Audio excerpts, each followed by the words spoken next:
హైదరాబాద్ లో ఉచిత కన్సల్టేషన్ మరియు స్క్రీనింగ్ కొరకు ఎవిస్ హాస్పిటల్స్ ని సంప్రదించండి.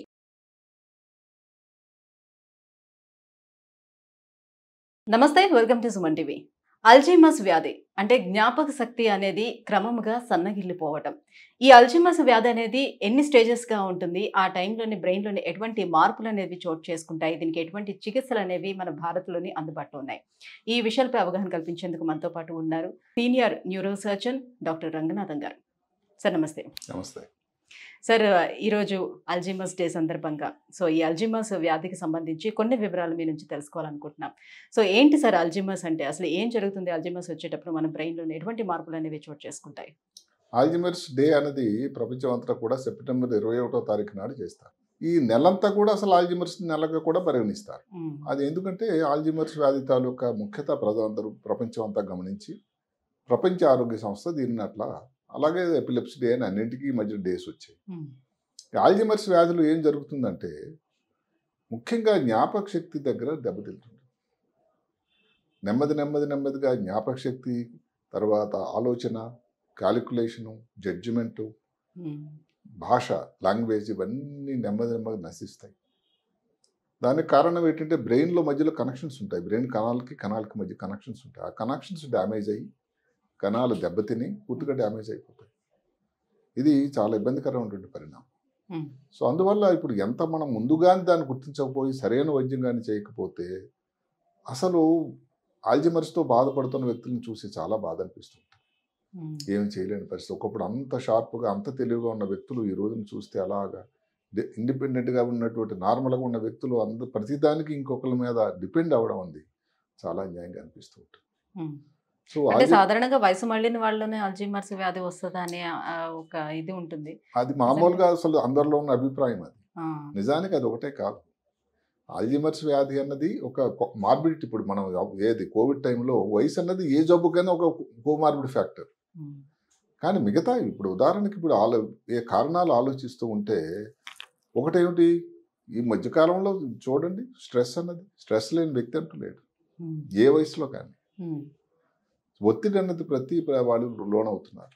అంత ఒత్తిడి ప్రపంచమైంది, ఒత్తిడి బ్రెయిన్ అయిపోయింది.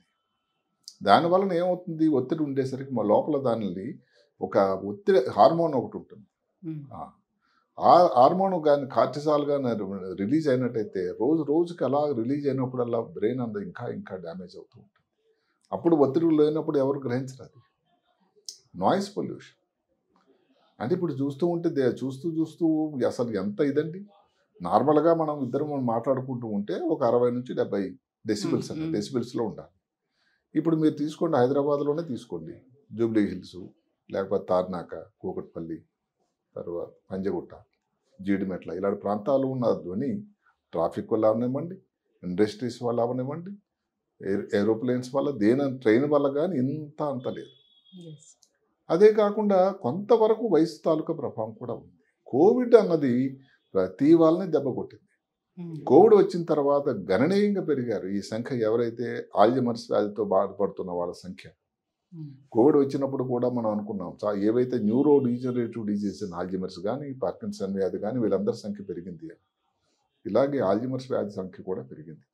ముఖ్యమైన లక్షణాలు, కారణాలు అయితే ఇవే. అంటే నిద్రలేమికి ఆల్జీమర్స్కి ఏమైనా సంబంధం చాలా ఉంది.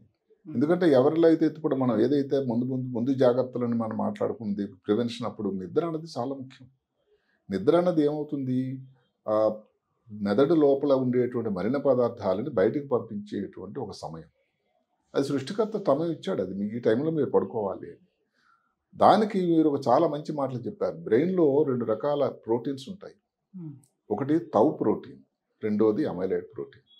ఈ రెండు ఇప్పుడు చేనుకి కంచి పెట్టిన మాదిరి. ఇప్పుడు ఈ చేను వేస్తే ఇబ్బంది అప్పుడు వస్తుంది. జరిగింది కూడా అలాంటిది. అసలు ఈ ఆల్జీమర్స్ వ్యాధి రావడానికి కారణభూతమైనది ఈ tau protein, amyloid protein. Amyloid beta అన్నది బ్రెయిన్లో నార్మల్గా ఉండేది, అందరూ గమనించాలి. అది అవసరం కూడా. ఇప్పుడు బ్రెయిన్కి ఏదైనా దెబ్బ తగిలింది అనుకోండి, ఆ రక్త ప్రవాహం కానీ ఏదైనా ఆపడానికి హీమోస్టెసిస్ అంటారు.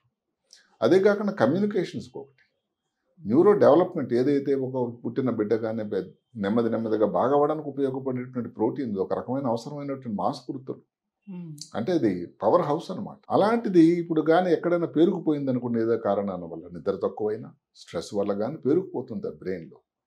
ఈ అమలాయిడ్ అన్నది ఈ కణానికి మెదడులో ఉండే కణాలని పేరు బెడ్ సెల్స్ అంటారు.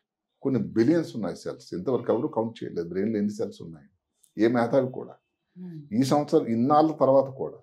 అలాంటి కణం మధ్య ఇది పేరుకుపోతుంది. పేరుకుపోయిన సమాచార వ్యవస్థ ఏదైతే సృష్టికర్త తమ అమర్చాడో అది కుదేలైపోతుంది. రెండోది తౌ ప్రోటీన్.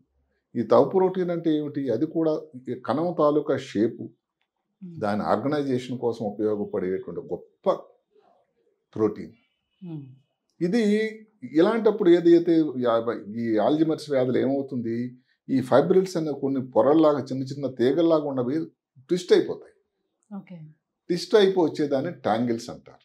ఆ ట్యాంగిల్స్ అన్నవి ఏంటి, అసలు ఎట్టి పరిస్థితుల్లో కూడా కణాలు పనిచేయకుండా ఆపేస్తుంది.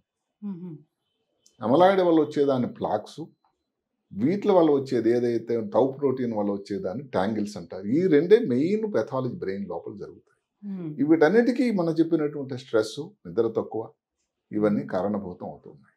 సో ఆల్జీమర్స్ కి డిమెన్షియాకి ఏంటి సార్ డిఫరెన్స్? ఆల్జీమర్స్ అన్నది డిమెన్షియాలో ఒక రకం. అంతేనా? ఇప్పుడు అందులో 5 రకాల 4 రకాల డిమెన్షియాలు ఉన్నాయి. ఏది మామూలుగా సెనైల్ డిమెన్షియా అని, వాస్కులర్ డిమెన్షియా అని, ఇలాగ చాలా ఉన్నాయి.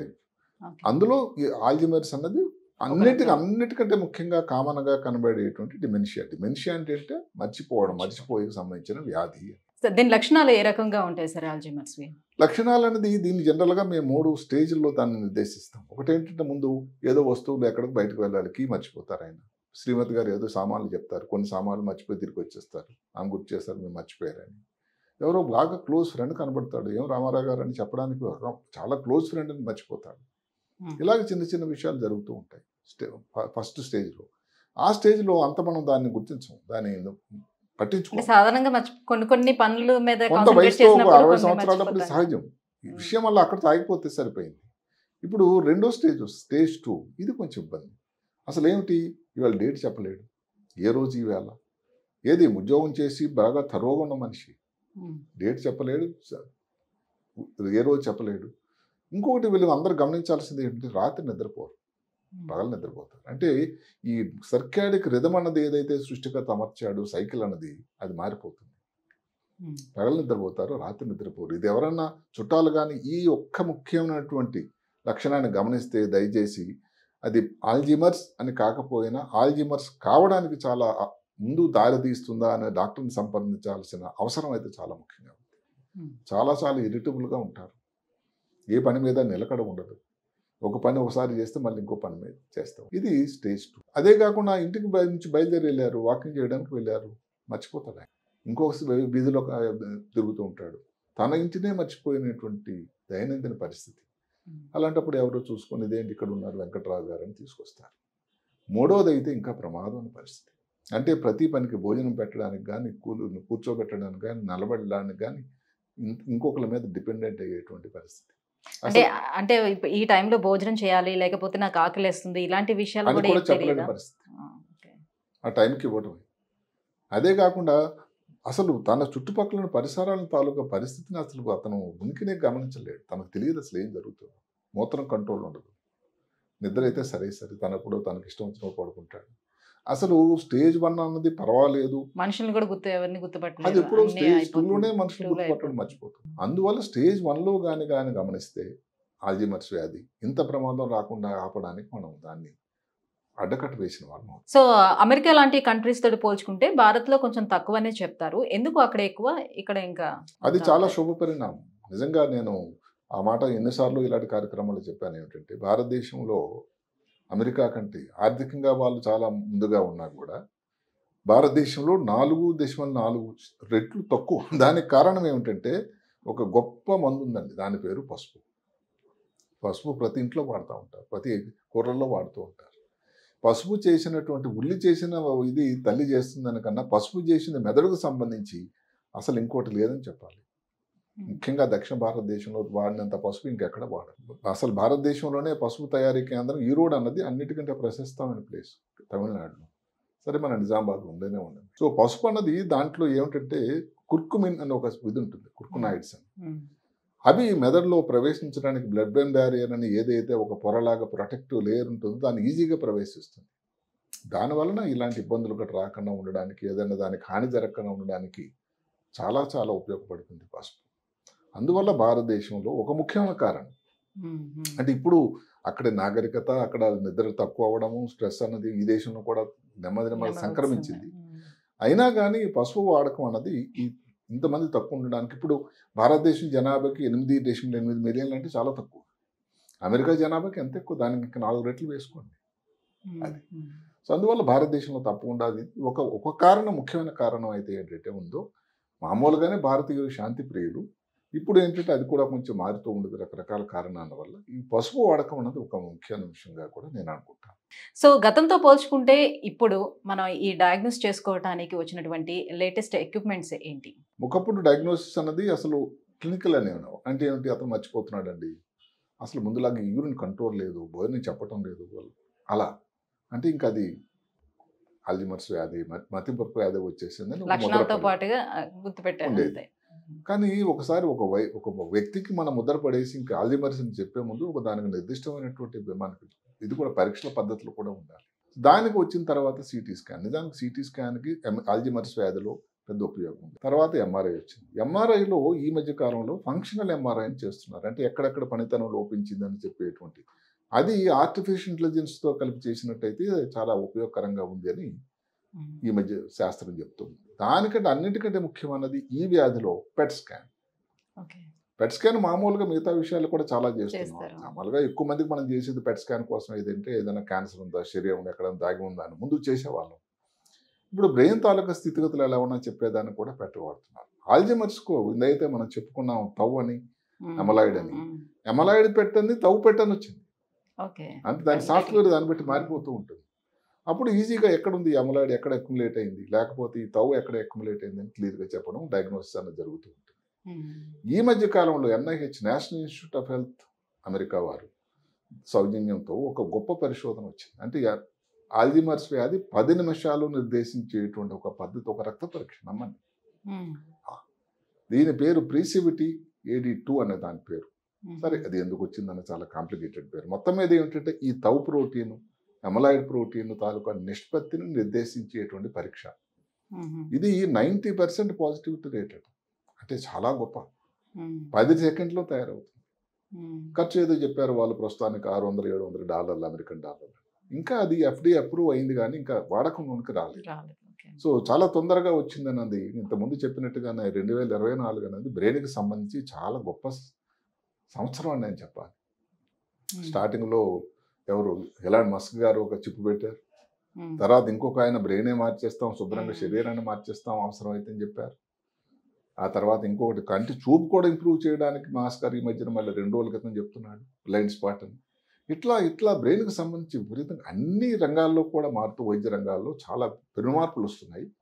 న్యూరో సర్జన్గా నేను చెప్పేది ఏంటంటే చాలా మార్పులు వచ్చింది. ఇప్పుడు మాటకి 10 నిమిషాల్లో అంటే టెస్ట్ అంటే ఆల్జీమర్స్ సంవత్సరాల కొద్ది కష్టపడి నిర్దేశించలేనిది ఎంత మార్పు. కాబట్టి ఈ పరీక్ష అనేది వాడకంలో అదేమిటి మళ్ళీ ఎక్కడెక్కడ చిన్న క్లినిక్స్లో, ఎక్కడో పెరిఫెరీలో, ఎక్కడో మహబూబాబాద్లో, లేకపోతే జగిత్యాలలో కూడా, ఏదో హైదరాబాద్ సిటీలోనే కాదు, అలాంటి చోట్ల కూడా సాధ్యమైన కాబోయేటువంటి పరీక్ష. అంటే అక్కడక్కడ ఉండేటువంటి నిపుణులు కూడా దీనిని చాలా ఈజీగా పట్టుకునేటువంటి గొప్ప పరీక్ష. మనం అందరం కోరుకునేది ఆ పరీక్ష వాడకంలోకి రావాలి. ఓకే. సో ట్రీట్మెంట్ విధానానికి వచ్చేటప్పుడు ఏంటి, ఏమైనా మందులు దీనికి అవైలబుల్ ఉన్నాయా? సో ఈ మందులు వాడుకున్నా కూడా మన భారతదేశంలోనే తయారవుతున్నటువంటి మందులు ఎలా ఉన్నాయి మనకు అందుబాటులో ఉన్నటువంటి? మందులు అన్నది ఒకప్పుడు నిజానికి ఆల్జీమర్స్ వ్యాధికి మందులు లేవు. ఈ మధ్య కాలంలో మందులు కొన్ని వస్తూ ఉన్నాయి. ఎందుకంటే విపరీతమైన పరిశోధన జరుగుతూ ఉంది. ఎందుకంటే ఆల్జీమర్స్ వ్యాధి తాలూకా సంఖ్య పెరుగుతూ ఉంది. అది మామూలు ఏదైతే 80 సంవత్సరాలు ఏదైతే లైఫ్ ఎక్స్పెక్టెన్సీ, అన్ని సంవత్సరాలు బతుకుతారు. ఏదో ఇన్ఫెక్షన్, ఏదో యూరిన్ ఇన్ఫెక్షన్, చెస్ట్ ఇన్ఫెక్షన్ వస్తే తప్ప. అంటే ఆ విధంగా ఈ భారతదేశం తాలూకా ఆర్థిక పరిస్థితి మీద ఎంత దాని తాలూకా ప్రభావం చూపుతూ ఉంటుంది. ఇంతమంది ఏం ఇన్వాలిడ్ అయిపోయి పనులేం చేయలేని పరిస్థితులు. అందువల్ల భారతదేశం కానీ, అమెరికా దేశం కానీ వాళ్ళందరూ కూడా విపరీతమైన పరిశోధన ఆ దిశలో చేస్తున్నారు. ఈ దిశలోనే ఒక ముఖ్యమైన పరిశోధన ఏదైతే బెంగళూరు నుంచి వచ్చింది 2023 సెప్టెంబర్, కరెక్ట్గా సంవత్సరం క్రితం. అక్కడ ఒక Jawaharlal Nehru centre for advanced scientific research అని ఒకటి, మీరు నమ్మండి, అక్కడ పరిశోధన భారతదేశం ప్రభుత్వం వాళ్ళు కూడా గమనించి అది చిన్న ఏదైతే ఆల్టర్నేటివ్ మెడిసిన్ ఏదైతే ఆయుర్వేదం హోమియోపతి సంబంధించిన మాదిరిగా ఓక్ ట్రీ ఒక చెట్టు ఉంటుంది, సింధూర వృక్షం అని. అది ఎక్కడో మన కొన్ని రాష్ట్రాలు కేరళలోన లేకపోతే హిమాచల్ ప్రదేశ్లోన ఇలాంటి దగ్గరలో దొరుకుతుంది ఆ చెట్టు బెరడు నుంచి వచ్చినటువంటి రసం నుంచి టానిక్ యాసిడ్ అని ఒకటి ఉంటుంది. అది బ్రహ్మాండమైన మందుగా పనిచేస్తుంది అని వాళ్ళ పరిశోధనలో తెలిపారు. అలాగే ఇంకో చెస్ట్నట్ చెట్టు అని. వాళ్ళ తాలూకు ఆలోచన ఏంటంటే ఏదైతే మనం తౌ ప్రోటీను ఎమలైడ్ బీటా కాకుండా ఈ ఐరన్ ఏదైతే అంటే శరీరానికి అవసరం కూడా, అది రక్తం తయారీకి ఐరన్ మనం విన్నాం చాలాసార్లు, గర్భవతులకి ఐరన్ ఇస్తూ ఉంటారు. అలాంటిది కొన్ని కారణాల వల్ల ఈ ఆల్జిమర్స్ వ్యాధి తాలూకు మెదడులో అది పెరిగిపోతుంది. ఇది అదే కాకుండా గ్లూటామిన్ థైరాయిడ్ పెరాక్సిడేజ్ అని ఒక ఎంజైమ్ కూడా ఎక్కువ ఇన్యాక్టివ్ అయిపోతుంది. సో ఈ ఐరన్ తీయడానికి ఈ టానిక్ యాసిడ్ ఏదైతే ఈ చెట్టు బెరడు నుంచి ఓక్ చెట్టు నుంచి వచ్చేటువంటి టానిక్ యాసిడ్ విపరీతం ఉపయోగం పనిచేస్తుంది. టౌ ప్రోటీన్ తగ్గించేస్తుంది. ఆల్ఫా బీటా ఎమైలాయిడ్ కూడా క్లినికల్ గా అప్రూవ్డ్ అయినాయి. దానికి పేటెంట్స్ రావాలి. అంటే భారతదేశం తాలూకా గవర్నమెంట్ ఆఫ్ ఇండియా ఏదైతే ఆరోగ్యకు సంబంధించినటువంటి తాలూకా మినిస్ట్రీ వాళ్ళందరూ దాన్ని పరిగణలో తీసుకొని మన దేశంలో వచ్చింది పరిశోధన తీసిపడేయకుండా గొప్ప పరిశోధన అది.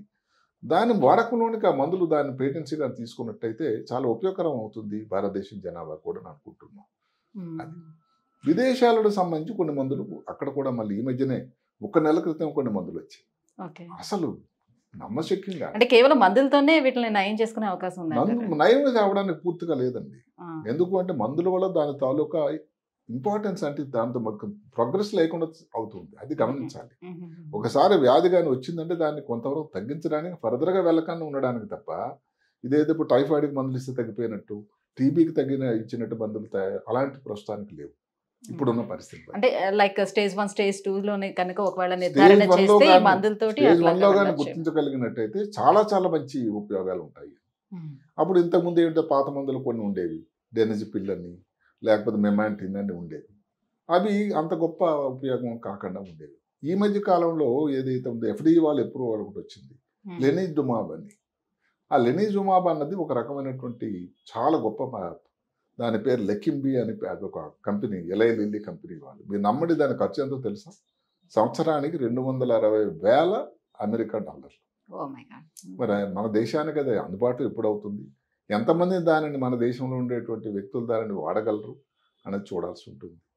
అంటే వృద్ధాప్యంలో వస్తే అల్జీమర్స్ వ్యాధి అనేది ఓకే, మీరు చెప్పినట్టుగా ఇప్పుడు ఈ మందులు వాడుతూ ఆ కొద్ది రోజుల్ని మనం ప్రొలాంగ్ చేసుకుంటూ వెళ్ళచ్చు. కానీ ఖర్చు అనేది చాలా ముఖ్యం కదా. ఖర్చు కూడా $260,000 అమెరికన్ డాలర్లు అంటే భారతదేశం తాలూకా రూపాయలు దాన్ని మార్చుకుంటే ఎంతో మీరు అర్థం చేసుకోగలరు. అందువల్లనే నేను ముందు చెప్పినటువంటి ఏదైతే బెంగళూరు తాలూకా రీసెర్చ్ ఏదైతే ఉందో మన దేశానికి ఉన్నటువంటి ప్రస్తుత ఆర్థిక పరిస్థితిని బట్టి చాలా అనువైన ఉపయోగకరమైన రీసెర్చ్ అని నాకు అనిపిస్తూ ఉంటుంది. దాని మీద ఇంకొక కొన్ని పరిశోధన ఇంకా అక్కడి నుంచి ఆ సెంటర్ నుంచి ఏది బెంగళూరు సెంటర్ నుంచి ఇంకోటి ఉంది. ఈ బెరిబెరి వ్యాధి తాలూకా ప్రాబ్లం అన్నది బీటబెరిన్ తాలూకా ఆ కన్స్ట్రక్షన్ మార్చేసి దాని తాలూకా స్ట్రక్చరు ఇంకా వేరే మందు కూడా ఇంకో శాస్త్రవేత్త తీసుకొచ్చాడు. ఇలాంటివి ఏదో ఒకటి పనిచేస్తాయని నేనైతే నమ్ముతూ ఉన్నాను. కాబట్టి దానిని వాడకంలో తీసుకున్నట్టు ఇంత ఖర్చు ఉండాల్సిందే ఉండదు. ఈ మధ్యకాలంలో అమెరికాలో కొన్ని రోజుల క్రితం ఒకటి వచ్చింది, ఒక స్ప్రే. అతను అక్కడ ఆ వ్యక్తి చెప్పడం వల్ల ఏమిటంటే ఈ మందులు వాడకం వల్ల కణాను లోపలికి పోవటం లేదు. ఈ మందు ఏదైతే చెప్పామో లెక్కెనిజాబ్ కానీ లేకపోతే జుమాబ్ కానీ ఇలాగ ఉన్నాయి కొనేది, నోరు తిరగడానికి కూడా కష్టమైన మందులు, అవి కణం లోపలికి పోవటం లేదు. ఇప్పుడు స్ప్రే డైరెక్ట్ ముక్కులో కొట్టామనుకోండి, నేసల్ స్ప్రే చెప్తే కణం లోపలికి వెళ్ళిపోతుంది. దాని పేరు TTC-M2, దాని పేరు పెట్టారు, ముద్దు పేరు TTC, ఏదో రైల్వే TTC లాగా.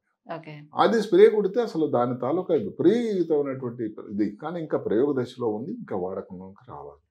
అంటే వడివడిగా అడుగులు వేస్తున్నారు ఈ పరిశోధన ఈ పర్టికులర్ వ్యాధి కోసం. ఇంకా ముందు దాని తాలూకు పరిశోధన వాడకంలోకి వస్తుందని, ఏదైనా మందు కానీ ఈ స్ప్రే కానీ వాడకంలోకి వస్తుంది.